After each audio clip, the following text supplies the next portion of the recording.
I'm Peter Schlosser. I'm the Associate Director and Director of Research at the US Institute here at Columbia University. It's a great pleasure to welcome you to the event Data Management and Federal Funding, What Researchers Need to Know. We have an introduction of the topic by 3 speakers in a panel form, and I will introduce the speakers at the beginning, all 3 of them. They will speak about 15 to 20 minutes each. After their opening remarks, we will have plenty of opportunity for questions and answers, so questions from the audience. We also have some written questions. I think the panelists have seen them. If they are not yet addressed during your remarks, I will try to feed them in to the questions that we get from the audience. So I think we are going in the following order. First, we will hear from Victoria Stodden, who is an assistant professor of statistics here at Columbia University. She serves as a member of the National Science Foundation's Advisory Committee for Cyberinfrastructure. She's one of the creators of SparsLab, a collaborative platform for reproducible computational research, and has developed a new licensing structure for computational research called a Reproducible Research Standard. She's currently working on the NSF-funded project Policy Design for Reproducibility and Data Sharing in Computational Science. She co-chaired a working group on communications and virtual organizations for NSF's Office of Cyberinfrastructure Task Force on Grand Challenge Communities. She's a Science Common Fellows and nominated member of the Sigma Xi Scientific Research Society. She also serves on the advisory board for hackny.org and is currently serving on the Columbia Senate IT Committee. After that, we will hear from Sayeed Choudhury, who is the Associate Dean for Library Digital Programs and the Hodson Director of the Digital Research and Curation Center at the Sheridan Libraries of Johns Hopkins University.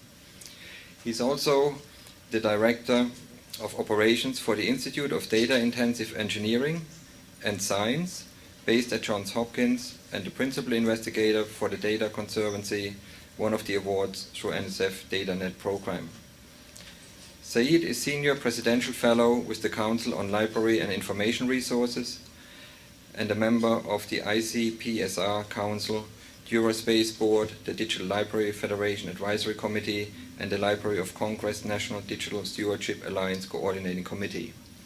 After Sayeed has finished his remarks, we will hear from Kerstin Lehnert. Kerstin is a senior research scientist at the Lamont-Doherty Earth Observatory at Columbia University. She's also director of the Integrated Earth Data Applications Research Group. Kerstin has led the development of data models for sample-based observations and the design of interactive web-based tools for data search, retrieval, and synthesis. She has worked closely with the science community, developing standards for data documentation and reporting.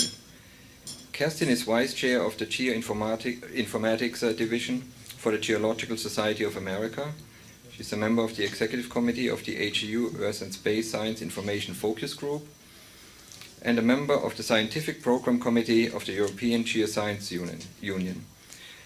She's also a member of the Unidata Policy Committee and is on the board of the NASA CDAC long-term activity. Okay, wonderful. It's a real pleasure to be here, and thank you for the introduction. Kathy asked me to talk about data management and sharing policies in federal agencies, specifically NSF and National Science Foundation and National Institutes for Health. I work for neither, so I've been involved in some discussions and I have no inside information, but I can talk to you about what my impressions are from a personal standpoint. So the first thing I wanted to mention is the backdrop that my sense is for policymakers and other people and why policy is actually changing. So I'm sure everybody in this room is aware that the impact of technology on how we conduct university research today has been extremely profound and is now actually reaching very widely into many different departments and affecting the core of how we do our research. And it takes place not just in increases in computational power and use in the research and increases in data, what many people are calling the data deluge, but also in terms of how we communicate in the use of the internet to distribute and disseminate our findings. So just very quickly, so I think I've been corrected even on the first one that 3 terabytes a year of genome sequence data being produced is far too low, and so on. So we're producing enormous amounts of data. Even LHC, so the CMS project at LHC, 300 events per second when they're reading, it eventually accumulates to 780 terabytes a year. And they're talking about how do we share this and how do we make this open. Just enormous amounts of data, and the fact that these data sets are becoming openly available is just symptomatic of the type of research that we can do and how research is changing. And it has profound effects on how NSF and NIH are thinking about the way that they treat research and the policies that build around research and research funding. So not only in terms of the data deluge, but we also have, fairly new over the last 20 years, massive simulations of the complete evolution of a physical system where we can rerun this, vary parameters systematically, and learn about the world in new ways. So both of these are fundamentally impacting the policy landscape for researchers. And especially, I'll make one point that I think when people talk about data, and the data deluge is often lost, and I think it shouldn't be lost, is the importance of software. Anytime you have data, you have code that somehow put it there. So there's always code symptomatically linked with data and should be always included in the discussion. And it's not just that data operates through code and software and this is how you access it and develop the data. It's also the case, and this is really speaking as a statistician, that many deep intellectual contributions are now actually embedded in software, like how do we process or extract findings from these huge data sets. So whenever we're talking about data, in my opinion, we're also having a discussion about code, and we want to just bear that in mind as we go forward. Okay, also very quickly, just to support this point, one of our flagship journals, the Journal of the American Statistical Association, I looked at how many of their publications included a computational component, going back to 1996, and then if they did include a computational component, could I actually get access to that code and understand how that code had actually operated on the data to produce the results that were being published. And you can see in 1996 I go from, or the journal goes from a little under half are actually computational articles to today where solidly, if you're publishing in this journal, you're publishing computational work. I mean, there may be mathematics and proofs in there, but at some point, even if it's just an example, you have computational components that are actually being published. Nobody in 1996 talked about where I could get the code to try and understand how these results were derived, like beyond the description in the paper. In 2011, 21% are telling me where I can download their package or talking about the software itself. So much better, but still very, very low, especially when you remember that the way that we're communicating these results in the paper, it wasn't designed with software in mind, and much of the information you would need to replicate this work or understand the work and build on it is in the software, not in the paper. Okay, so the framing behind all this and these policy discussions is how science is changing based on these changes due to technology. And we have very old ideas about what science is that I presume that everyone here is familiar with. Commonly called the first branch of the scientific method, going back to the Greeks, is our deductive reasoning. And falling into this, this category is mathematics or logic, where really we have a self-contained deductive system. Then the second branch is the empirical branch, where we can't apply these same rules for discerning what a scientific fact is. We had to come up with new rules. And so now we have things like statistical analysis of controlled experiments. We have other machinery that I'll talk about in a moment about how we actually derive scientific knowledge from empirical work. Lots of discussion over the last few years. You can see it in keynotes and policy discussions, society meetings. Are we actually developing a third branch of the scientific method with all the simulation work that we're doing, with the data deluge and data-driven science? If so, what are the standards? This photo here is my advisor, David Donahoe, and he and I and others have argued that if really the computational work is going to be elevated to a third branch of the scientific method, we'll need to really have some clear thinking about what those standards are that would make a computational result really a scientific fact. Okay, this thinking has taken place on the first and second branch of the scientific method. With the deductive branch, you are not publishing a mathematical result without a clear proof on how you actually got to that result. And if you tried to publish this without the proof, all these mathematicians, everyone knows what the standards are, and you wouldn't be able to publish the work. There's similar standards, and these are really standards of transparency at core. Similar standards evolve for the empirical branch, where there's an entire machinery of hypothesis testing, very structured methods sections in how you would communicate the work and communication of protocols and so on, so other people can actually replicate the work and see what you did. Computational science, we're still thinking about this. This is new. It's not hundreds of years old like the other branches. We're thinking about what are our standards to allow other people to replicate the work. What are our standards for rooting out error, really what science is truly about at core, and how do we create these standards and how do we promulgate them? So this is really what's sort of churning around, in my opinion, in the background of a lot of these policy debates. Okay, so how does policy play into this, given this entire landscape for the discussion? So for funding agencies, there are grant requirements about disclosure of code and disclosure of data. And I'll just take a moment to, because I don't want you to read this tiny text, I'll just take a moment to explain this. Okay, so NSF grant guidelines, and this goes way back. So I extracted this from 2005 grant guidelines, and this is not new in 2005, so it's been around a while. NSF expects investigators to share with other researchers at no more than incremental cost and within a reasonable time the data, right? Samples, physical collections, other supporting materials created or gathered in the course of the work. It also encourages grantees to share software and inventions or otherwise act to make the innovations they embody widely useful and usable. Okay, so this is clearly a response to the fact that lots of science is happening on a computer. And in order to understand what people have done when they've used a computer to generate results, I submit to you that we need to get access to code, we need to get access to the data to verify the work.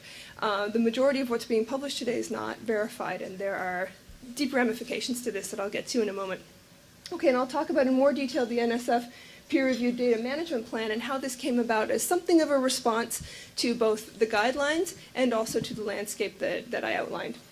Okay, NIH. NIH is a little ahead of NSF in terms of openness. In 2003, these are also grant guidelines for the really big, over $500,000 grants. The NIH endorses the sharing of final research data, so this isn't just sharing the publications, to serve these and other important scientific goals.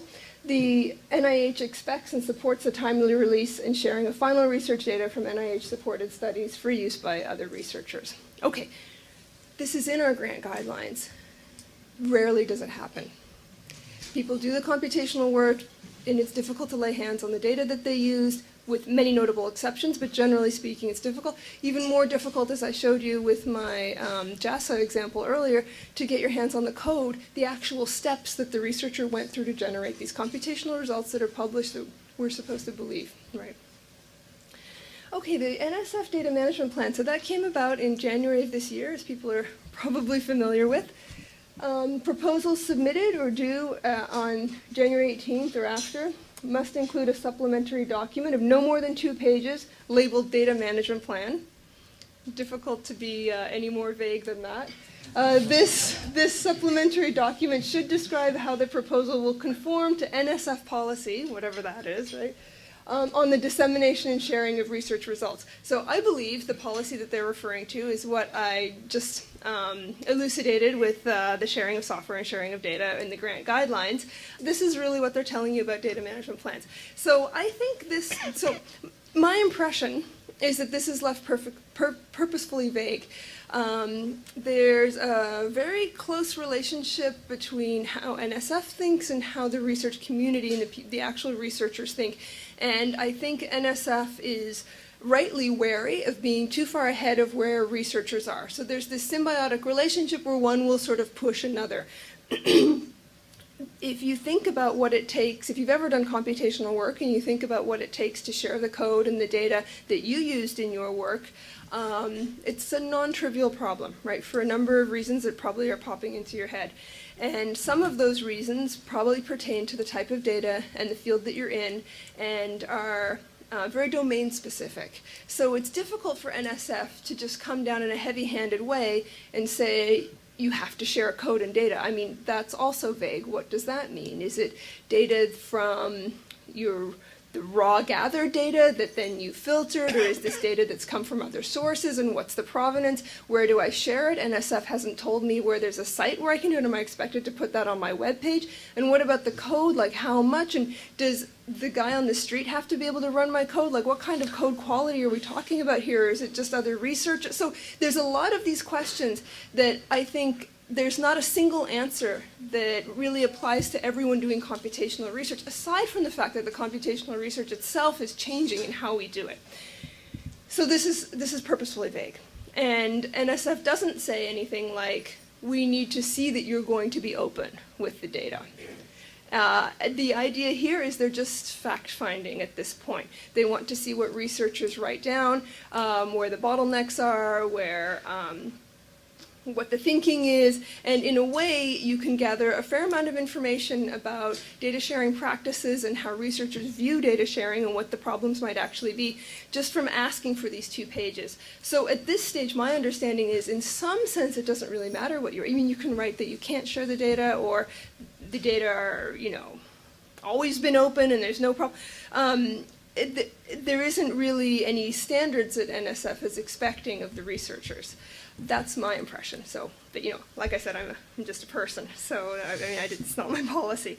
But that's what I think. And I think NSF actually has a wonderful opportunity here for collating the information that comes in on these data management plans and find out what's going on in the research community. I think this is not cheap, right, for people to share code and share data. And there may be hesitation about costs and what it would take to underwrite this. And if people talk about what it costs and put that information into their grant applications, they can actually start to get a handle on this. So I think this can be very valuable. At this point, I'm not aware of it having, of there being any NSF-wide standards about what should be in there. In fact, I know there are not. So that's the overview of the data management plan.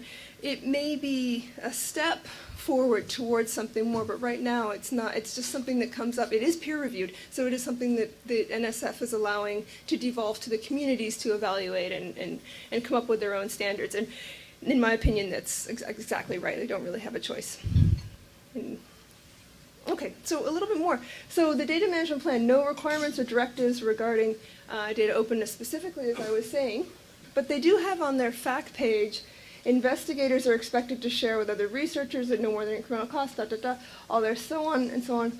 Grantees are expected to encourage and facilitate such sharing. Privileged or confidential information should be released only in a form that protects the privacy of individuals and subjects involved. It reads a lot like the grant guidelines, right? And this is on their fact page. So it looks like a lot of the thinking is coming from, well, how do we enforce these grant guidelines that really up to now have not been enforceable? Well, let's see what people say through data management plans. Okay.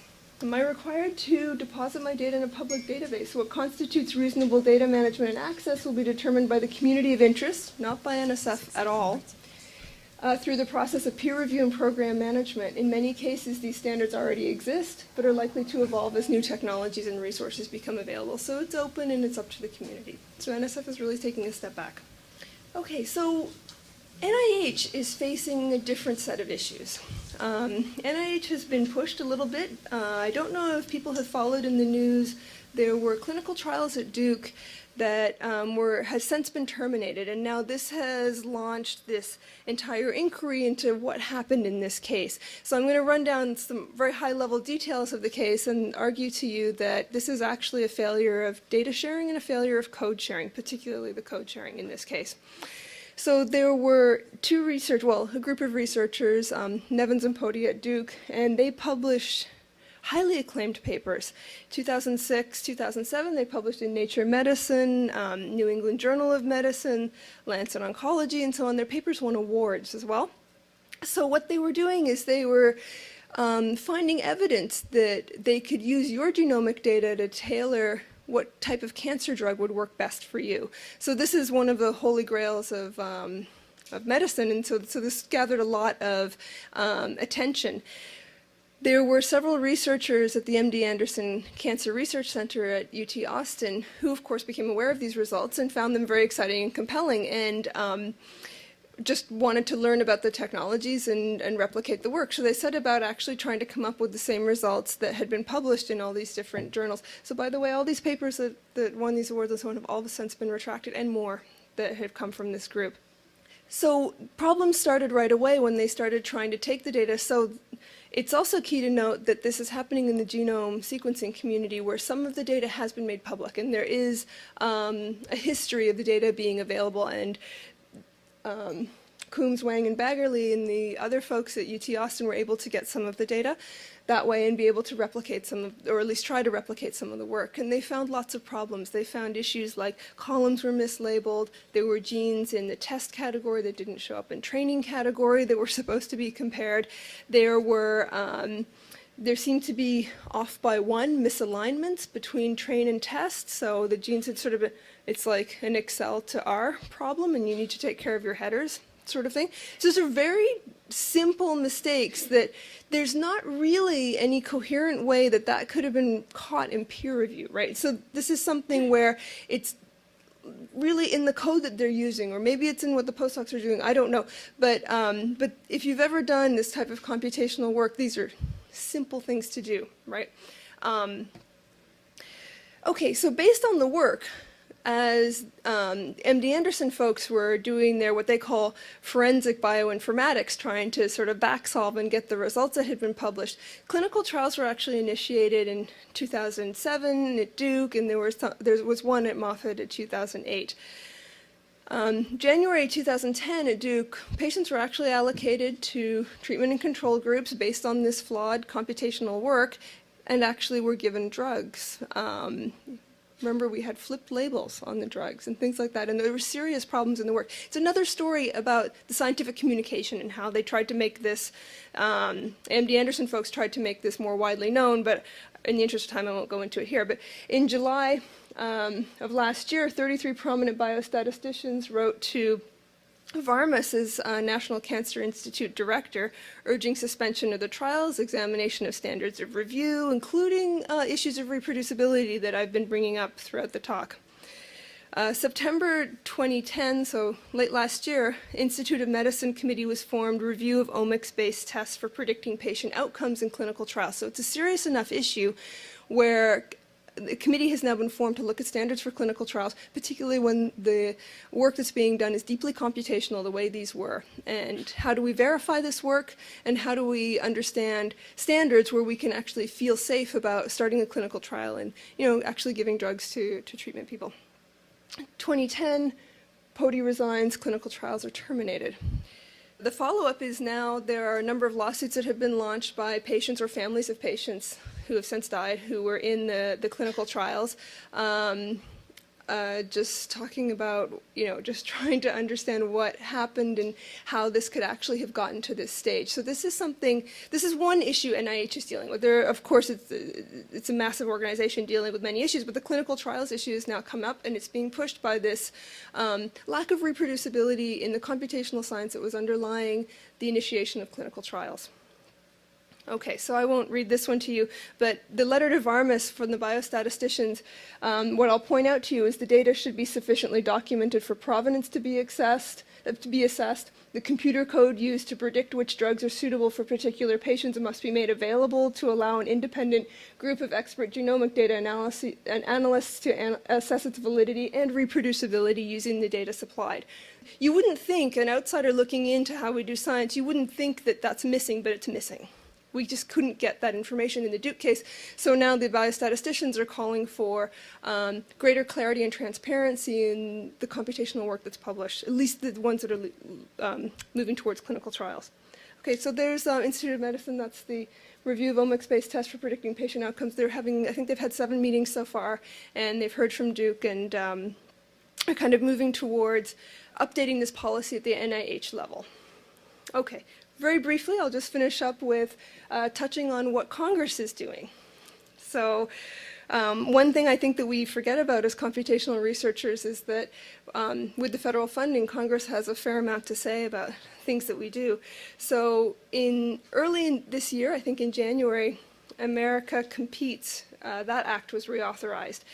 And there's two things I wanted to point out to you that are very interesting in this act that have bearing on our discussion today. So the first one is Section 103, Interagency Public Access Committee. Coordinate federal science agency research policies related to dissemination and long-term stewardship of the results of unclassified research. Now, what's interesting is what I italicized here, including digital data. So now the data discussion is actually in legislation, and there's talk about, well, how do we share this? How do we curate this? How do we make it available for a long amount of time? And they're also talking about peer-reviewed scholarly publications and so on. Section 104, I mentioned, mandates that the Office of Science Technology Policy in the White House develops policies for the management and use of federal scientific collections to improve the quality, organization, access, including online access and long-term preservation of such collections. So they don't specifically mention data there, but they are cognizant of the fact that we are moving online, and we need to be able to access digital and electronic works. And with Section 103, this should include data. And I'm hoping that the discussion of code is subsumed in the discussion of data as well. As I mentioned earlier, I think it's a mistake to talk about data in isolation. Okay, actually, in the interest of time, I'll skip Bayh-Dole Act, but this certainly has many intellectual property ramifications as we share code and we share data. We're also pulled by incentive structures that have been in place since 1980 from the Bayh-Dole Act, which of course gave us our tech transfer offices and shifted patenting rights to the institution for work developed at the institution. And what I will point out is that the Bayh-Dole Act, notice it was passed in 1980. Nobody had any idea of what was going to happen with computers and with science and with the internet at that point. They were thinking about a wholly different world. And so now with software patenting, Bayh-Dole has a very deep impact on what we do today as computational scientists, not necessarily computer scientists or not necessarily people in pharma, but anytime you're using code and you want to share it, now there's Bayh-Dole implications about what you're doing that at least you would want to think through. Okay, so a blizzard of words, just to mention that these issues in reproducibility in data and code sharing that are being picked up at the policy level, at NSF level, at NIH level, in the White House, in Congress, there's also an emergent grassroots level happening across the scientific landscape. I'll very quickly point out that you can see applied mathematics there, you can see geosciences there, you can see bioinformatics there. SciAm, there's all sorts of discussion happening, often independently. There's not a lot of communication about this necessarily between the different fields, but they're becoming very aware that these are issues that in their fields they need to deal with. Okay, so I'll stop there. In the interest of time, I put up a few references. They're all available on my website. So the slides for this talk are also up on my website as well, if you're interested. So I'll turn it over to the floor.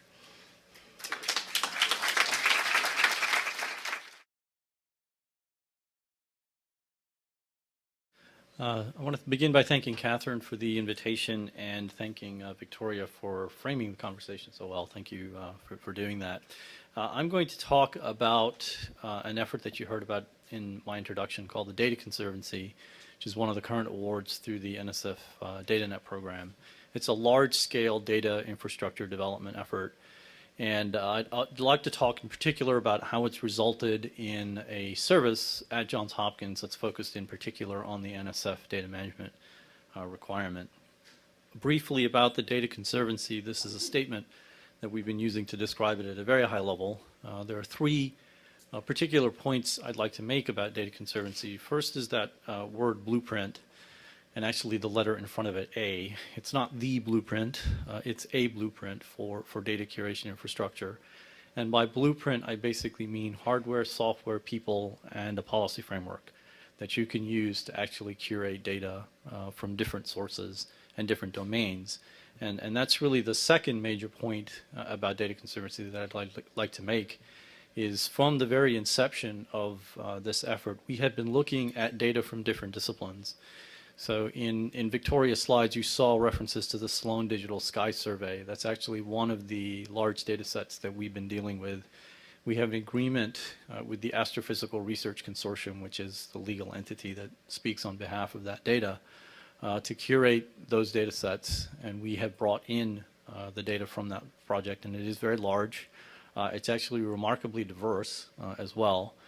We've also dealt with data from an individual investigator named Bruce Marsh at Johns Hopkins. He's an igneous petrologist who's been going to the dry valleys in Antarctica every other year for about 20 or 25 years and collecting a very diverse range of different kinds of data.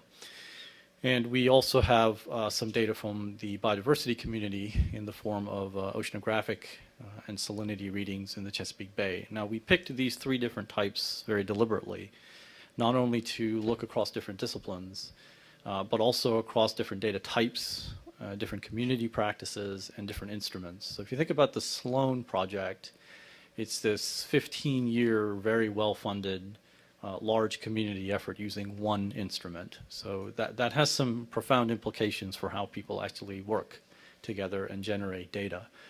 You don't just get to use the Sloan telescope whenever you wish. You actually have to go through some very formal process for applying. And I suspect that if you showed up and basically said, I'm not going to use community standards and I don't care what anyone else can do with my data, you probably wouldn't be very successful in getting access to the telescope. On the other hand, the Dry Valleys project is really an individual. It's Bruce Marsh as a PI that has trained a generation at this point, maybe two generations of scientists. And in many ways, I like to joke that Bruce is the instrument for that particular project. I know he uses a lot of real instruments, but there's a lot of knowledge trapped in Bruce's head, tacit knowledge that we've been trying to extract, quite frankly. In order to curate his data. Some of it is easy to extract, some of it not so easy. So we're trying to look across these different disciplines and different practices to build an infrastructure that's very robust and very flexible. And then the third key point that I'd like to mention is that word preserve. We think preservation is a really critical aspect of data curation, and I'll talk a little bit more about that, but the key I hope takeaway for you is that we believe preparing data and building an infrastructure and a framework for preservation actually fosters a lot of reuse of data, a lot of sharing, and I'd like to believe actually transparency and reproducibility. In that spirit, I want to share this slide, and I won't spend a whole lot of time on it, but I do think it's important to draw this distinction between archiving, preservation, and curation. We sometimes use the terms interchangeably, and we think of them very differently in the Data Conservancy context.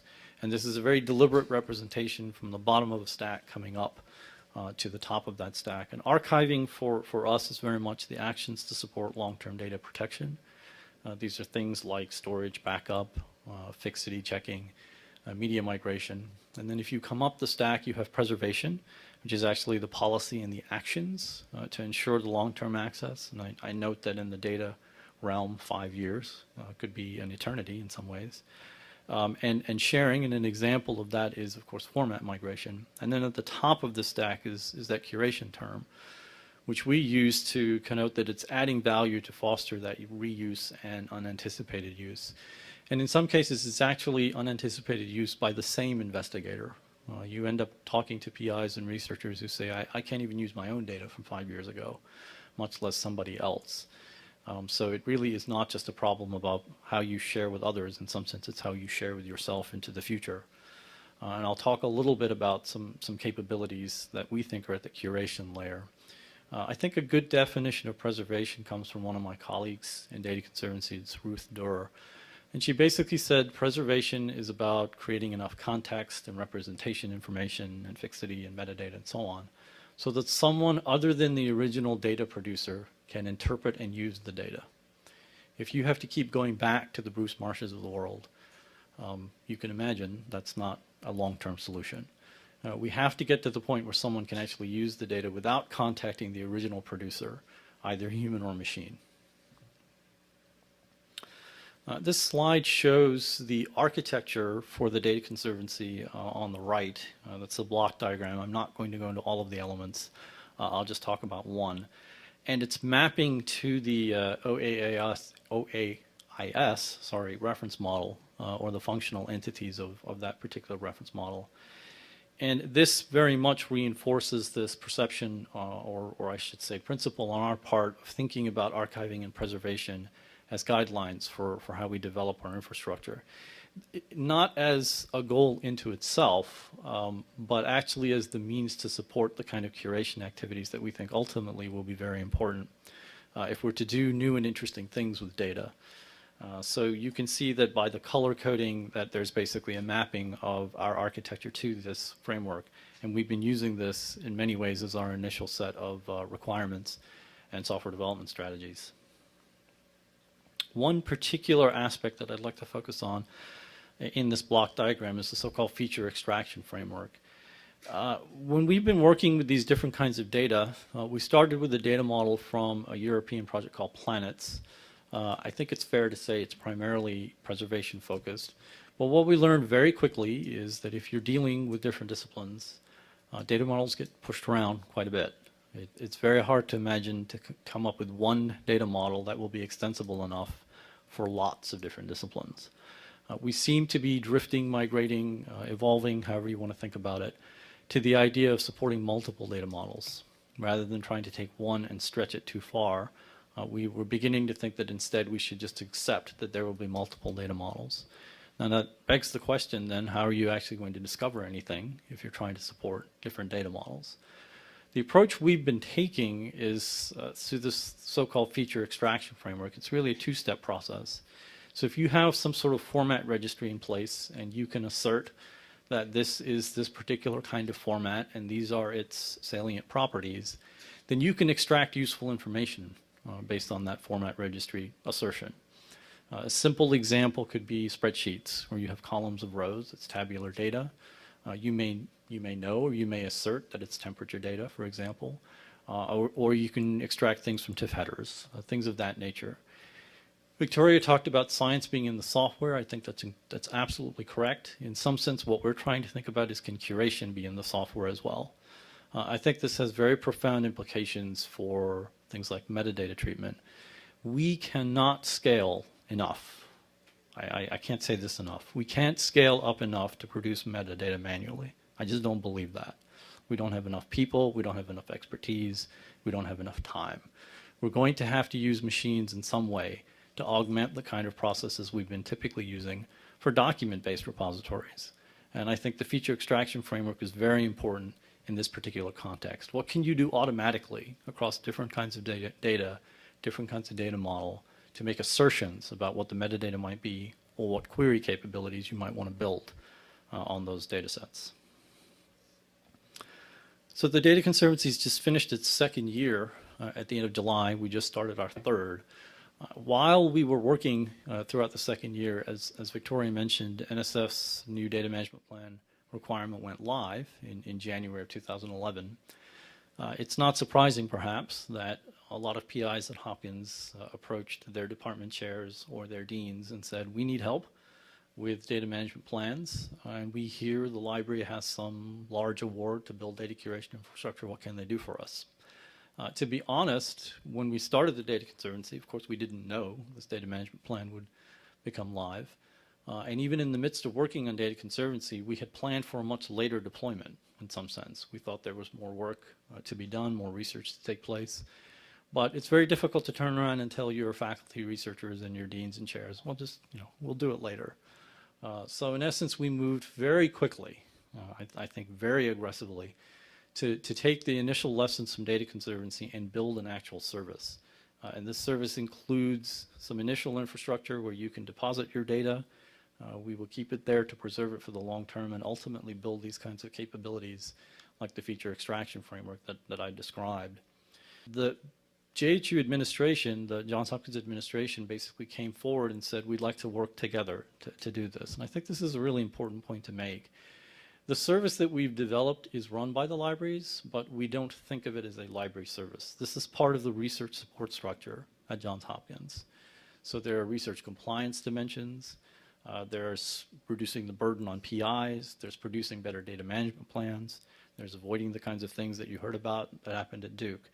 So it's come together into this larger framework of how do you support researchers at a research institution, and how do you do so in a way that reduces the burden yet also produces better results, both in terms of the specific plan and then actually the implementation of those plans. So I'm glad to say that the administration has actually stepped forward and said, okay, we need to fund this independently of the NSF award. So this service that's being run now does not take advantage of any of the funding that we have through NSF. It's being funded completely through the university itself. Now, I should point out there are two stages to this particular service. One is prior to the proposal being submitted, when people get help putting together these two-page plans. That's being paid for by the university directly. So there are certain staff that we've hired who work with the PIs directly and say, we can help you with putting this plan together.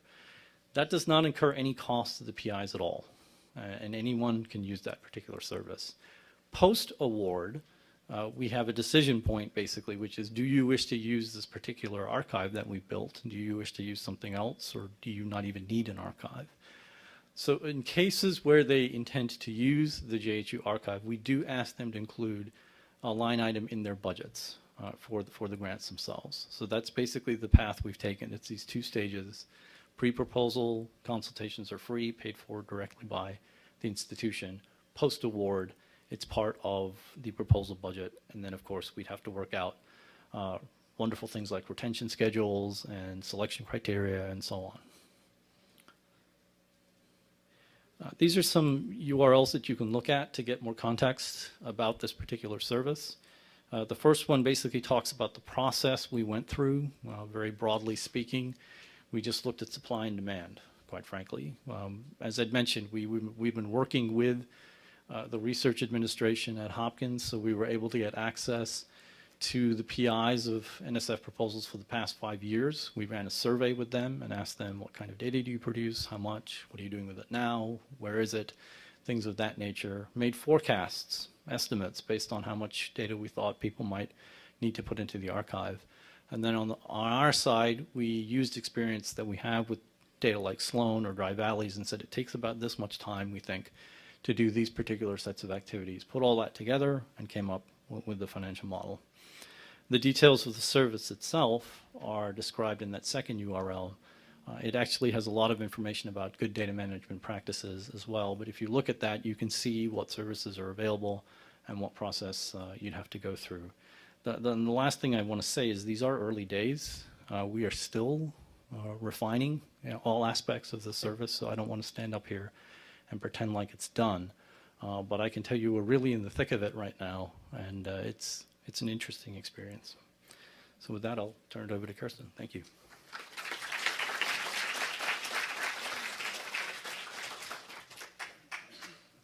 As Sayeed just said, they in the process of learning, and I think what my contribution here is to actually give experiences of a long learning process. The data facility that I'm heading actually has more than 10 years of experiences in providing data services for a special community, and I will make the point that there is a huge benefit of having disciplinary repositories and data services that can actually support the science, and that's why I called my presentation Bringing Carrots to the Table, because I think that's important. Things like the data management plan are sticks in some way to the investigator to share their data. But we need to engage the communities and make them really want to share their data because there are benefits to it. And those are the carrots that a disciplinary data facility can provide. Lots of things were mentioned already with respect to the need for data sharing, the growth of the data, the digital information that's out there, so I don't need to say much about it. But I always like this quote from the report on Science in 5 Dimensions, saying that the power of digital information to catalyze progress is limited only by the power of the human mind. Lots of discussions have gone on to really take advantage of the digital information and the new capabilities out there, and this has happened on an international basis. For example, the report by the Organization of Economic Cooperation and Development on sharing of research data has triggered a lot of the more national efforts to implement infrastructures. So this has led to the data management plan at the NSF. And actually, I think the Office here of Scholarly Communication invited an NSF program manager, and she couldn't make it. But she did send me a couple of slides to show NSF's point. And I'm putting this particular slide up here in that it emphasizes the trigger for the data management plans are the changes that are needed to address the needs for modern data-driven science. And this phrase that Victoria already mentioned, this avoids a one-size-fits-all approach to data sharing due to differences between disciplines, is critical for me. There are big differences, and each community may or may not have their own standards, their own ways to deal with data, and that's what we need to address. Again, this was also up there already. What constitutes reasonable data management and access will be determined by the community of interest through the process of peer review and program management. And so there are standards in a particular community of interest that can drive or should drive the way data is handled.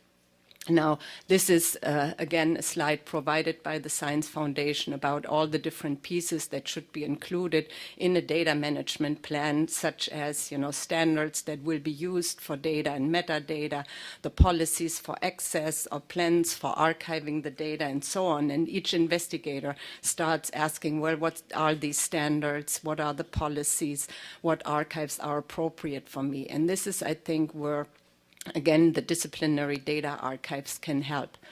So COI standing for Community of Interest data collections, in my view, can maximize the utility of data for science and education, and that's the carrot that we're putting out there. How does that happen? Well, a data center that has disciplinary expertise can ensure data quality based on that expertise by making sure the data is properly formatted, is documented right, performing quality assurance, quality control on the data, and then provide interfaces to these data that are science-driven, that allow scientists to discover the data they're looking for, that they can access them in formats that are useful for the tools they're using in their research and so on, and link them to specific software, to analysis tools and so on.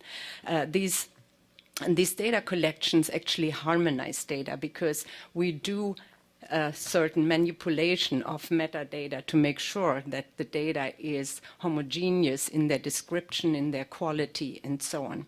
And we integrate it, so there is a real synthesis that people can take advantage of.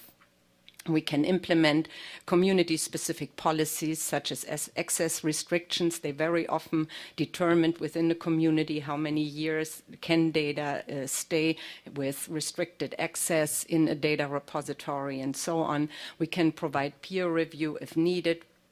And an important point also is community of interest data collection can represent the interests of that community to other data stakeholders, and that could be funding agencies when they're trying to cut the funding for the facility, or if they can put in or allow you to enter a line item for data management into your proposal and so on.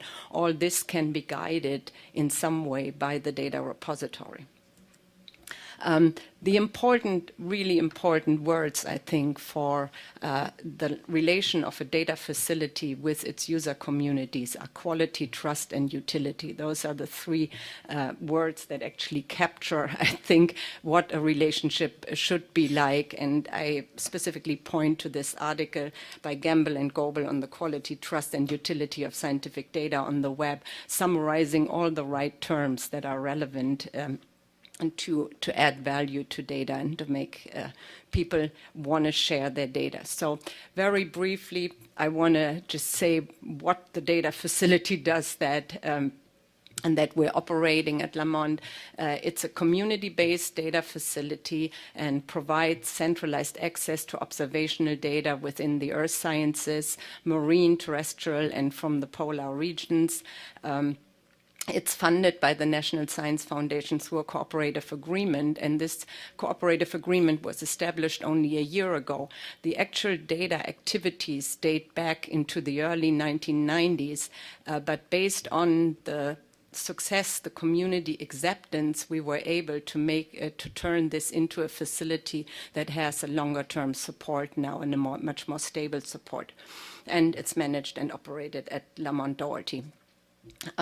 The two underlying data systems are the Marine Geoscience Data System and the Geoinformatics for Geochemistry programs. These are two very specialized data collections. They provide services for the archiving, for the preservation, for access to these data sets, user support, education, a lot of different services. And I don't want to go into that because I'm sure there aren't that many geoscientists in the audience who are actually interested in this.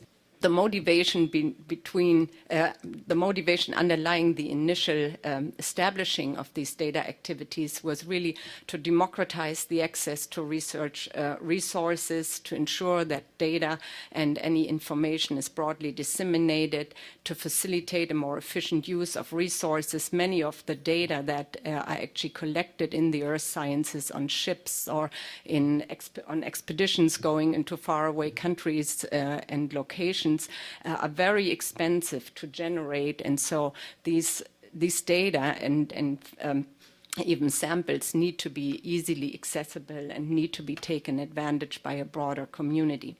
The verification of research results is always one of the points and was brought up in the reproducibility of actual data reduction or computation earlier.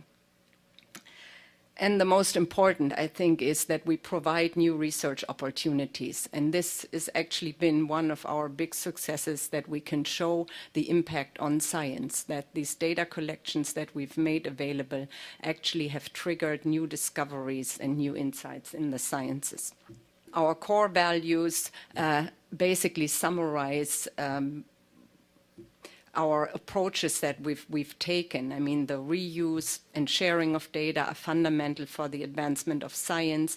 The data preservation and documentation are at the heart of transformative cyber infrastructure. Data acquired by public funding should be publicly accessible, and science needs must guide the design of the data systems. So transferring that into the approaches that we have taken, I think those have been the keys for our success. We have made data useful for research and education. People can rely on the quality of the data collections because we have performed rigorous quality assurance, quality control. There is comprehensive content because we have proactively gathered data. There are interfaces for easy and scientifically meaningful access to the data, support of data analysis, and really important with respect to the more evolving Earth systems, science and multidisciplinary approaches to scientific questions is the integration with other data within and across disciplines that we are actually facilitating. We do a lot of community support, and the close relation to the community has been one of the keys to our success. We have developed standards for the data documentation. We provide the tools or templates or tutorials for data submission, training, education, and outreach. And another very important aspect that hasn't quite come up is the credit to the data contributors, which is one of the key concerns in the science community. So just a few brief points about the success. We have a huge user community in the meantime, and something like in the order of 7 terabytes download per quarter now.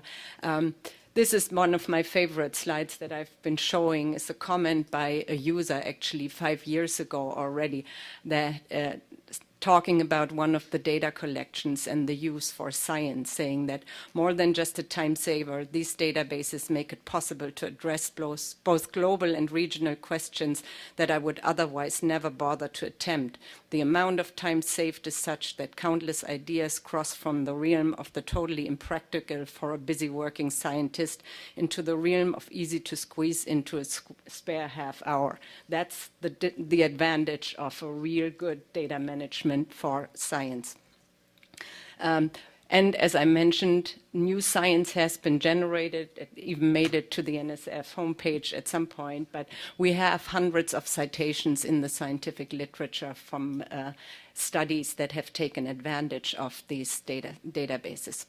At the moment now, we're actually focusing even more on facilitating data submissions, and this is triggered by the data management plans because we're increasingly getting data submitted by investigators. And we too have built a data management plan tool, but what we're also trying to do is to even better ensure the credit for submitted data through data publication. So I'm very briefly, I'm going to show you these new capabilities with the data management plan tool. It's actually been very useful for the investigators. So using that because it's targeted at this specific community.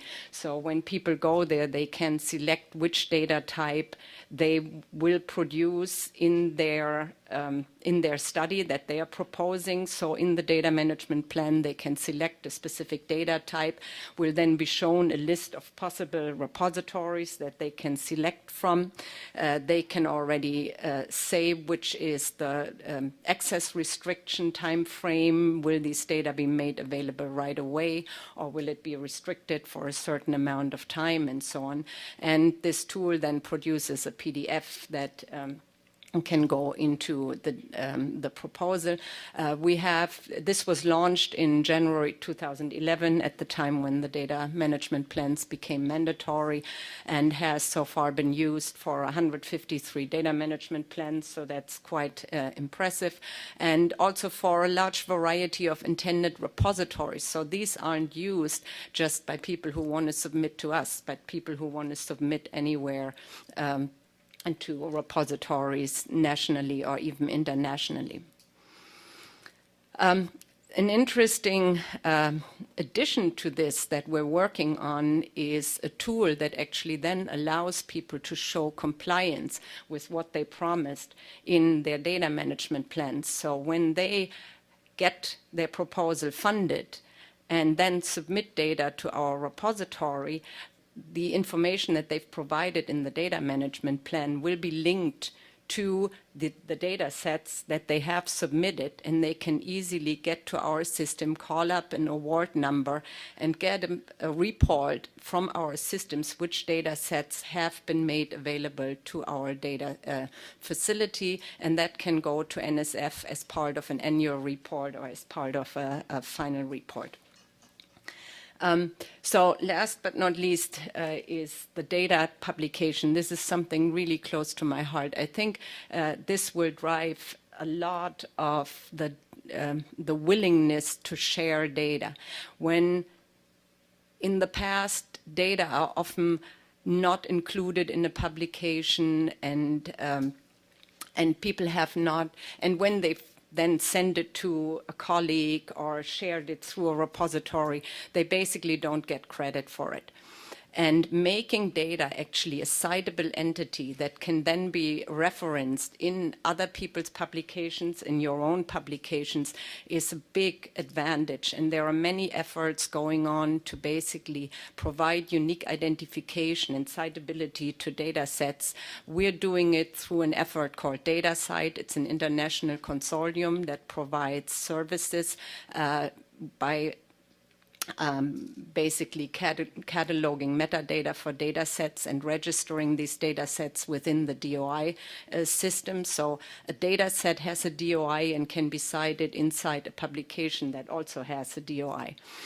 So And we're only starting this. This is still in a beta version, so I can't give you any experiences on this, but I think it will really change a lot of or address a lot of the concerns of the science community. Another advantage it actually has is that some publishers start to link to the data sets via these data set DOIs. We have an agreement already with Elsevier. They show basically the links to the publications and to in the publications, the links to the data sets.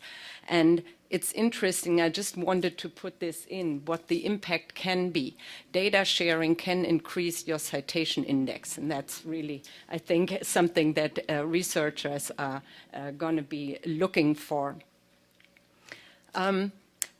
That's my last slide. I'm not going to get very deep into it. What I wanted to emphasize, and this is a slide that was just shown 2 weeks ago at a conference in Kyoto by our colleague Michael Diepenbrock from the Pangea data system. It emphasizes that when it comes to data preservation, data curation, data publication, there are many entities, many different capabilities that are needed to and to really implement an infrastructure that can take care of this. And there are the disciplinary data facilities that reside here at the data collection and processing facilities that can provide the QA/QC. There are definitely roles for the libraries to provide the cataloging services, the DOI registries. There are the long-term archives that have to play a role in this. So ultimately, we are only starting to build this infrastructure, but emphasizing that we need to work together across the libraries, or with the institutions, the research funding organizations, and the publishers definitely, to build a framework that allows proper data access and data archiving. But again, just as a last word, the disciplinary component is, for me, really relevant. Thank you. Thank you to all the panelists for these remarks that lay the foundation for the discussion. So we now enter into the question and answer session, and the floor is open for your questions. I see there is a microphone, so if you have a question, please use the microphone and let us know your affiliation and pose your question, please. Hi, my name's Seamus Thompson from Biostatistics, Uptown. So thanks for 3 terrific talks. I mean, the issue of verification is amazing. All of the talks were great. Just to add another level of complexity, and you were saying there's different familiarity with the different issues in different disciplines. I was at a conference last week for the NIH Rare Disease Consortium for Rare Diseases, and they were laying out a plan for archiving the data in a repository. And they ran into a huge problem because one of the participants said, well, genomic data leaves the individual completely identifiable, and therefore they argued that material that was left in a repository could not be used in another analysis for a different person unless all patients were reconsented for that purpose, which would seem to perhaps kill data sharing, which is the whole point. And then someone else went even further and stated, wrongly I believe, that de-identified data which did not have a genomic component also required reconsent. And I furiously disputed this and said it was an error. But I'm wondering, do you have any observations about this issue? But it's something that the audience should be aware of as something that will come up. So you should take prospective steps at the very earliest point, really when you're consenting patients in the first place, to ensure permission for wide access. And I wonder, do the commentators have any comments? Who wants to take it? I can start. There's a reason why we started with astronomy data. As astronomers have told us, it's worthless. It has no commercial value, no privacy issues, and so on. And I mean, that's a facetious comment. But in all seriousness, we did want to start with unencumbered data. Another guiding principle I suppose we have is it's best to start with an open system and tighten the bolts later when policy restrictions may arise. I'm not an expert in de-identifying or anonymization of data, so let me just put that out there. But my understanding is that is a technique that's used already in many disciplines in terms of trying to share the data, so it's certainly well worth thinking about that. I'm reminded, though, of Victoria's comment that things have changed a lot since we started certain techniques. So one idea we've been exploring in this particular realm, it's not directly related, but I think it's relevant, is the concept of data fuzzing or deliberately obfuscating the data. So the case that we came up with was apparently in the North Slope of Alaska, people build ice roads. They basically just build channels out of lakes, they freeze, and they become roads that you can drive on. And one of the big concerns is getting too close to a polar bear den, because for obvious reasons, some people don't do nice things to polar bears, I suppose. So there are people who have data about where they think polar bears are located, but they don't want to share that data in an open manner, yet they also want to protect the polar bears. So the idea that we put forward, we actually built, I think, a pretty clever proof of concept about this, is to basically build some sort of arbitrary region around where that polar bear might be. So when you're designing the ice road, you just avoid that region, but you don't get information about where the polar bear is particularly. And you can do the same thing with its food sources and things like that. So I think that's the kind of technique we'll have to use as we move forward, but I don't have a full answer for your point. So I just wanted to agree with everything Sayeed is saying. Confidentiality is certainly, probably it's the biggest issue when it comes to sharing of data, or the biggest stumbling block. Having said that, for all the data that can be shared as data scientists, it's a tranche, right? And so it would be a shame if the entire debate was derailed because of confidentiality concerns about certain particular domain-specific data. Having said that, I think this question really shows how quickly things are changing, in the sense that it does sound like, at the end of the question, he said, it looks like our agreements that we're making with patients who do consent to have their data shared just haven't caught up to the fact that sharing is wider than we might have thought 10 years ago or 20 years ago, when data were used in a study and that was it, right? And so that looks like something that IRB can work with, and that other sort of standards bodies can work with and update. And then I absolutely agree that de-anonymization, this is also something where technology is changing very quickly, and it does look like for data that do have privacy concerns that extra steps certainly need to be taken there. But this is something where I'm optimistic that we can surmount these, and that new technologies will come on to do it. Having said that, I think that things like,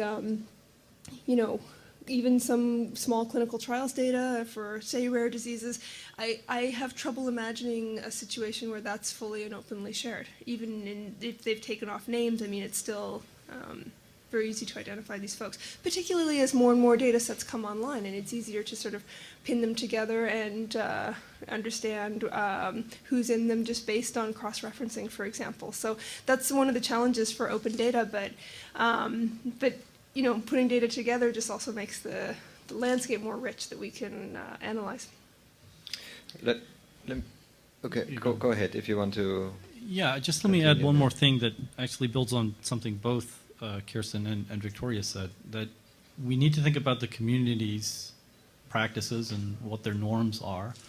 And I think that in some cases, we also need to think about levels of service. So you may be able to provide full access to certain data, and you may not be able to, but that's all right. And we encountered a mathematician at Hopkins who told me that his data management plan is one line: I do not generate any data. So that may be the edge case, but the reality is that in some cases, your data management plan may explicitly state you're not sharing the data. And the example Victoria gave is a very good one. So it's very much consistent with the NSF view that this is not one size fits all. But in cases where we can share the data, especially when we typically haven't, I think that could be a huge gain. Sayeed's comment just triggered a thought in my mind that I actually was pondering throughout my career, and that also has to links to what Kerstin said at the end in terms of citing data. I think one of the barriers that we have is that those who produce data, compared to those who say, I don't produce data, feel that by being asked to release them pretty much in real time, a lot of the projects that I'm involved, we have to release some of our data real time, gives actually an advantage to those who are not collecting data. And some of my colleagues, use the name the data scavengers. I wouldn't go that far, but clearly there is an element that citing data in databases, I think, goes a good step in the right direction. But sitting on a lot of promotion committees and other, appointment committees, etc., reading dossiers, I can guarantee you in today's academic landscape, that is discounted. You will not get the same kind of recognition, or your promotion portfolio will not be seen as strong if you have data citations compared to citations that deal with the interpretation and synthesis. And I think there is intrinsically built into our system a structural problem that has to be solved for those who are producing a lot of data and share them immediately, so that they are not intrinsically penalized by our system. So, Kerstin, I was wondering what kind of thoughts you have to that. Well, I think this is again an issue that will evolve and will change, because this is only starting to happen, and the recognition of proper data management, proper sharing has in those last 5 years, since efforts have been pushed and policies have been pushed, has really already changed. And the way in every conference that I go to that deals with data management, these issues of credit, of attribution, of data publication keep coming up, and new ways of tracking the citation of the data and the use of the data. So there is a reaction, and I think this will ultimately also get into the promotion procedures, and there will be a new citation index of data and so on, but it's not there yet. So, yeah. and it needs a push from the science community. I think the science community also needs to get very engaged in these discussions, so that it's not only the data managers who talk among themselves about these things. And I hope your prediction will come true, because I sometimes fear that what we are doing is we are acknowledging this kind of activity, but we are creating a new class of practitioners in academia, rather than saying it's at the same level as synthesizing data. So that's just a note of caution. There are 2 questions here, and then Bob. Just a quick comment on the citation of data. One of the complaints or concerns that I've heard expressed is that somebody who shares their data and allowing others to use their data, they believe may misuse the data or misinterpret the data. So if the data is cited, somebody who produced that data could search the literature for others who have used the data, look at their interpretation or use, and be able to comment. So it would generate some discussion about that. So I think that's another added value.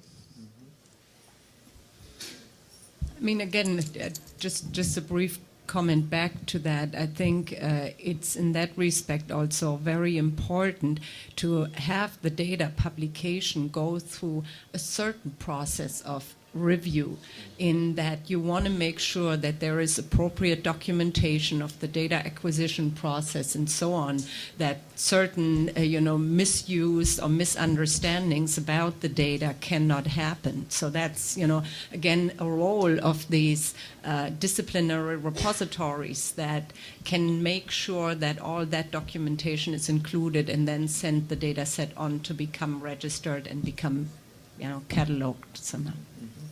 Yes, please. Hi, so I'm Diane Levy. I work in the School of Public Health uptown, and I'm a data manager for an NIEHS center and a Superfund center. And the way we handle data sharing is a little bit different. I'm wondering what the funding agencies feel about the way we do it. So what we do is we collect all of the data in SQL Server. So the data are all in different structures. We sit with people before they create their questionnaires. We help them develop questionnaires. and then we take their data into SQL Server databases, they're very well protected off campus and so on. But what we say about sharing is that if people want our data, they can request it, and it's very easy for me to send a data set and a data dictionary and an explanation and my time. How do the funding agencies react to that as a data sharing plan, rather than putting it out there in the open? Because we did try once for the NIH mandated for World Trade Center data that we had collected, that we share it among 5 different centers, and even though it was mandated, I can't even begin to tell you how the pushback. And they didn't really send us all of their data, and we couldn't get it into any meaningful organization so that it could just be searched by anybody who wanted to search it. So it was quite a process. So I'm just wondering what you think about that. Any of you? Well, again, I certainly can't speak for any funding agency, but my impression is it's so new that I think the funding agencies are very open-minded to this and the types of problems that you might encounter when trying to share openly or trying to sort of share in a more discreet way. And I mean, my impression is that it's sort of a wide open floor now to sort of see what works for researchers who are actually doing this in the field. It's one thing to sit there in, an NSF conference room and say, wouldn't this be great? It's another thing to get, say, World Trade Center data shared in collaborations among 5 institutions and public access. I mean, it's a whole different ballgame. So I think the people's eyes are open and they're interested in these things. I don't think anyone would be pejorative about what data researchers are actually doing on the ground now. Great. That's great to hear. Yeah. And I think there's also an aspect of resources. There are a lot of communities that don't even have any repository. And, moving from no repository to something that, where at least you can place it somewhere and, you can request data and get it back, to having, fancy web applications that allow you all kinds of searches, are clearly different levels of investment. And communities need to be willing to invest and support that. So, if there is a lot of dissatisfaction, for example, in your community, I would assume that, you could go to NIH and say, well, we would like to build something better, something more sophisticated, and then it can actually happen. I can't speak for an NIH, whether that's I think that's something that you'd have to make a difficult argument to NSF for them to actually fund something like that. I think that would be tough. And I have seen people who have done a lot of so again, I want to bring this back to software because it's about software sharing as well. People who have done a lot of open source software encoding and sharing, and they would like, say, NSF support for their software that's used in many applications and so on, and it just goes nowhere. So, I mean, the arguments are still kind of tough in terms of at what level are the funding agencies willing to support these infrastructure issues. I have heard talk about a more recent grant funding initiative at NSF called CIF21, and they're thinking about maybe, this is just my impression, but about data infrastructure as one of the, principal infrastructure components maybe NSF could fund. I mean, in some sense, NSF funds telescopes. Why wouldn't they fund something concrete like data infra? I mean, in some sense, there's a mismatch there. I mean, it's one thing if NSF is going to say, well, we fund core science and we don't want to be involved in long-term, structural preservation issues. But, again, they've got a lot of capital investments already. So, but my impression is that is something that's percolating in people's minds. So this could be something that we're moving towards. And it's certainly an open question at which level do data and code get stored? I mean, is it at the institutional level, or is it at a consortium level, or is this something that a federal agency would fund and sort of set up? Like, should there be an NSF cloud? I mean, these are sort of open questions that people are grappling with, and also, again, the problems are so granular that it becomes a domain-specific question as well. In that respect, just to add this, I mean, for the earth sciences, there's actually currently a planning effort going within NSF that is called the Earth Cube, and is talking about $100 million going into infrastructure for data and software and computation. I mean, not the high-performance computation, but a real significant effort to actually build an infrastructure. Yeah, I can say that from my perspective, that there is actually, and NSF sometimes actually looks for ideas that they can fund, rather than being hesitant to put money into that area. I think that there is as has been said by all of you, we are in a field of transition, but I personally made the experience that they are very open to ideas for how to get data out in a way and preserve them in a way that maximizes the scientific output from the investment? Bob, finally. Yeah. Well, I mean, unfortunately, it's not a linear thing. I mean, this is a aside in response, but as Sayeed and I were talking about, NSF was going to invest $100 million in DataNet, and it's changed its mind, and it's cut them way back, and it's very hard to figure out. And which I guess gets to my question, which gets back to the NSF data management plans, which is that NSF actually had a data plan requirement for a long time, and I remember being on review panels where the reviewers, the panel, and the program officers didn't even notice when it wasn't there or didn't spend any time. It made no difference in decisions. So, I mean, now that there's a 1 or 2 page plan, the important thing is our reviewers coming from the community, our panels as managed by program officers actually going to take the plan seriously, and that includes when somebody budgets X dollars for data management, that they take it seriously and don't cut it when a budget has to be negotiated. And I'm also curious, Sayeed, the difference between access and archiving versus stewardship and curation, whether you have any sense that NSF is actually, if somebody actually talked about curation, they wouldn't, and wanted to spend time and money on curation, whether that would really be credible as opposed to, making data available. So I'm just curious what your impressions are of whether NSF and maybe NIH's experience in actually enforcing this policy. I mean. Yeah. So I think one thing that hasn't been clearly stated, but it's worth mentioning, is that each of the directorates within NSF has different policies and requirements too. So just to reinforce that point of that there really isn't an NSF view. I don't work for NSF either, but just looking at their website, you can tell. Obviously, different directorates have different views of what's happening. So with that in mind, I think that, again, one thing that hasn't been explicitly stated, but I'll say it, is disciplinary or institutional or other models are complementary. I don't think they're mutually exclusive or competitive in some ways. Kerstin's talking about a community that has, as she mentioned, years of experience and capacity and knowledge in this area. I think it would be reasonable for that community to come forth and say, we'd like to do curation. We'd actually like to move up that stack to do more interesting and innovative and useful things. And it seems like that's already started. Whereas in some communities, they have no tradition of sharing data. They have no existing resources. It would be really hard to say we're going from 0 to 100 in 3 seconds. So I think it would have to be tailored according to each of those communities in terms of what existing capacity they have and what science is driven. I mean, I think we don't want to lose sight of that, is that ultimately it's about better science.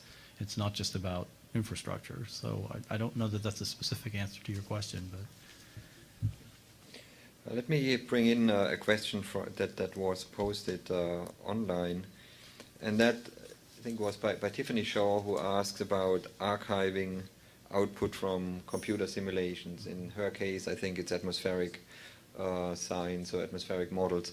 We, in my era, we brought that up probably 10, 15 years ago, because we felt as data producers, we actually often need, for our interpretation, to see what models are simulating to really do a good interpretation, but we never got that except we found a colleague somewhere who had the simulation and was willing to share them. And since then, this discussion is going on at each big project design and implementation. We have the same question, but I don't think we have made big progress. So what is the opinion of each of you in your particular field of expertise about archiving output from computer simulation? It could be, related to earth science too, but there are computer simulations everywhere now, and the resistance often comes from those who do these simulations saying, "Oh, we are doing so many of them. We need too much storage space." I mean, I think that should be out of the way right now. And there just seems to be some discomfort to make that available. Is there any way to encourage that and standardize it so that we have a little bit more parity between those who are simulating and those who are observing? I mean, I know that some communities have started to, archive and put models into repositories. I mean, Systems is one, the Earth surface modeling community. They just contacted me actually about registering models with DOIs. So there's clearly, a movement in doing that, and it's probably dependent on what the community sees as necessary, and larger efforts, something like Systems, where you want to participate, you want to take advantage of computing infrastructure and so on. If those communities put up policies and say, if you're using our infrastructure, our computers, instrumentation or whatever, you're going to have to make those models available. That will drive it forward. I'm not sure about other communities, but that's an example that I know of. Mm-hmm. So some progress being made there. My sense is that this is also highly community specific. The simulations that I did as a statistician, it would be enough to share the code, right? And then if someone had the code, they could get the output. You didn't have to both share the code and the output. I think that if you have simulations that require, HPC to get the output, or they just take like 2 months to run or something, then maybe there's or more, maybe there's an incentive to put the output out there as well so that people can work from what would be your final data set, and perhaps that's what produced your figures in your paper. But the way I think about reproducible research is being able to say, well, here's where I started with the data, the digital version of the data, and here's everything digital I did to it. So you do run into issues where, there are long computation times and so on, and so maybe, there's providing support for data sets produced part of the way through is a way to shortcut that process, so that when you're trying to verify a colleague's results or another researcher's results, you're not, sitting there waiting for things to run, or you're not waiting for time on the TeraGrid or something like this. But again, I would argue that those, maybe I'm wrong on this, but I would argue that those are not the common cases where we have these enormous amounts of data and simulation. I think there's tons of simulations that go on where sharing the script that produced the simulation itself is enough for people to see what you did and replicate your results. Yeah, I think again, I don't think we've used this word yet, but I think provenance is a really important concept in all of this. And one working definition we have very much resonates with what you just said is which people and which machines touched this data and what did they do with it. And from a preservation perspective, you'd love to get all of that and track that over time. But from a pragmatic perspective, or maybe even a scientific perspective, that doesn't make sense. Mm-hmm. So it really is a question of the trade-offs between, I think, those two views coming together to what you would hope would be an optimal balance. Don't see any questions in the audience. Let me just pose one question that I sort of had since a long time. So the National Science Foundation and other US agencies are pushing more aggressively, actually, than some of our international partners for data sharing, data access. But a lot of projects are becoming intrinsically international. So what does that actually mean if you are in programs that are, where you have many international partners, you are pushing hard on data access, data release, more or less real time, but then other countries, other funders are not requiring the same thing. So you're creating a big gradient and disadvantages for those who are opening up first. Did you encounter that? I'm looking more from the earth sciences point of view, as does Kerstin, but is that something that is common in other areas too, or is that, again, specific to our domain? So the idea of data sharing across international borders, not only are there impacts, as you mentioned, about incentives and reward, there's also, I haven't talked a lot about intellectual property issues here, but that's another area where I research in terms of data and code sharing. And the IP issues are completely different, say, in Europe versus America. And even the sharing protocols and standards, even if we develop them perfectly here in isolation, they don't translate over. So there's also very practical issues, not just cultural issues or funding issues, about how to actually share or sign up people and have them on board with your vision of how data sharing happens in the project. I think there's an underlying argument here, though, that in a paper that was co-written with my advisor and a few other people, we tried to make the argument that really the person who's benefiting from data and code sharing is the researcher, right? From the beginning, that they will do better science in sharing the code and the data. So it's not, I think the argument, if you make it to other scientists that this is good for science, it's a very difficult argument to hear when you have deadlines on you and people knocking on your door and you have to do this and so on. But if the argument is really personal, and I did some survey research about this too, it seems to be more resonant. So the idea of doing better science, and as was mentioned earlier, being able to actually access your previous results and so on, and communicate, and your students are able to come in and work on previous students' work because they've done work that's reproducible and open. And then, as Kerstin mentioned, and there's some other bits of evidence too, that you are cited more. And so these benefits kind of come back to you. And so I think that there are definite perceived disadvantages to taking the time about data curation or making your code available ready that you can share it. But I think in the long run, those will probably wash out. And I wanted to come back to a point that you mentioned earlier about the promotion and the review committees. At least from my perspective, it seems to be that candidates who are coming up to review now, like things are really changing, and people who are being discussed for, jobs or tenure or whatnot, who seem to be wholly innocent of these issues of reproducibility and creation of science, seem to be now at a disadvantage versus others who have taken proactive steps to ensure transparency in their work and taken care over their scientific communication. So I think this is something that we are starting to see change, at least that I've been exposed to. So, but every field is moving at its own pace and doing its own thing.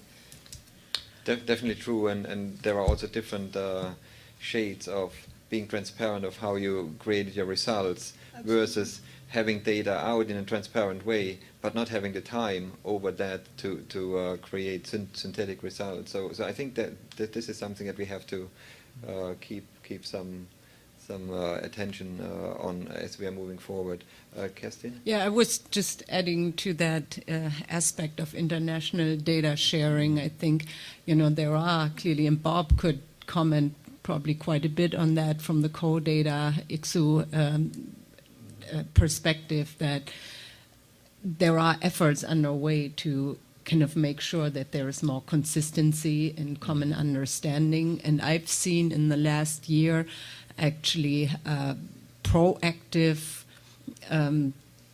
engagement internationally, the German Science Foundation coming here to the US on the specific issue of scientific data management, research data sharing, and so on.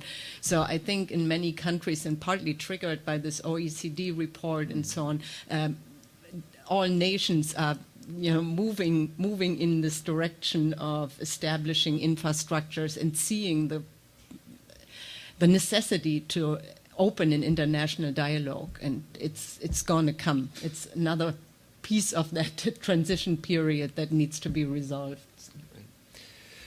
Any other questions from the audience? Doesn't seem to be the case, so I would like to thank again our three panelists.